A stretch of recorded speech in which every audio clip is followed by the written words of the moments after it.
നമുക്കെല്ലാം ഏറെ ഇഷ്ടപ്പെട്ട നായികയാണ് മഞ്ജു വാര്യർ. മഞ്ജു വാര്യരെക്കുറിച്ചുള്ള ഒരു അഭ്യൂഹത്തിന് ഇപ്പോൾ വിരാമം ഇടുകയാണ്. മഞ്ജു വാര്യരുടെ കഴുത്തിൽ പ്രത്യക്ഷപ്പെട്ട മഞ്ഞ പാച്ചിനെ ചൊല്ലിയുള്ള അഭ്യൂഹങ്ങൾക്കാണ് വിരാമം ഇട്ടിരിക്കുന്നത്. കഴിഞ്ഞ ദിവസം സുഹൃത്തും നടിയുമായ ഭാവനയുടെ പുതിയ ചിത്രമായ അനോമയുടെ പ്രദർശനത്തിന് എത്തിയപ്പോഴായിരുന്നു മഞ്ജു വാര്യരുടെ കഴുത്തിലെ പാച്ച് ഏവരുടെയും ശ്രദ്ധയിൽപ്പെടുന്നത്.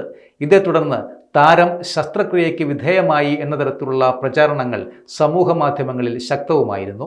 എന്നാൽ ഇത് ശസ്ത്രക്രിയയുടെ ഭാഗമായുള്ളത് അല്ല എന്നും യാത്രയിലുണ്ടാകുന്ന ശാരീരികമായ അസ്വസ്ഥതകൾ പരിഹരിക്കുവാനുള്ള മോഷൻ സിക്നസ് ആണെന്നുമാണ് ഇപ്പോൾ പുറത്തുവരുന്ന വിവരം.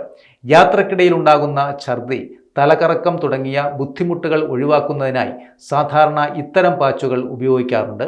ചെവിയുടെ പുറകിലോ കഴുത്തിലോ ഒട്ടിക്കുന്ന ഈ പാച്ചിലൂടെ മരുന്ന് ചർമ്മത്തിലൂടെ ശരീരത്തിൽ പ്രവേശിക്കുകയും ഇത് ആന്തരിക കർണത്തിൻ്റെ സന്തുലിതാവസ്ഥ ക്രമീകരിച്ച് അസ്വസ്ഥതകൾ കുറയ്ക്കുകയും ചെയ്യുന്നുണ്ട്.